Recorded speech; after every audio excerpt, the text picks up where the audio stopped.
Hello বন্ধুরা, আজকে আমার হিন্দু ভাইদের গণপতি বিসর্জন এবং তাদের বিশ্বকর্মা পুজো দুটো জিনিস একসাথে। তার জন্যে আমার হিন্দু ভাইদেরকে অনেক অনেক শুভেচ্ছা ও ধন্যবাদ। সবাই মিলে গণপতি বিসর্জন করো এবং বিশ্বকর্মা পুজো তোমরা উৎসব মানাও, ঠিক আছে?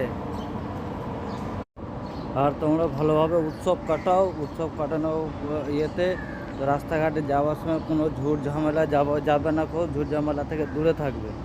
আর দ্বিতীয় কথা হচ্ছে, কিছুদিন আগে যে আমাদের কলকাতাতে মেডিকেল কলেজে ঘটনা ঘটেছিল, সেই ঘটনা নিয়ে কলকাতার লোকেরা এখনও জিনিসটা ক্যাচাল করছে, ঠিক আছে? বেশি একটা যেমন সিম্পল জিনিস, বেশি লেবুকে কচলালে কিন্তু লেবু তেতে হয়ে যাবে, ঠিক আছে? যে ওখানে সরকার বলছে যে আমি সেটাকে হ্যান্ডেল করব, আমাকে সময় দাও,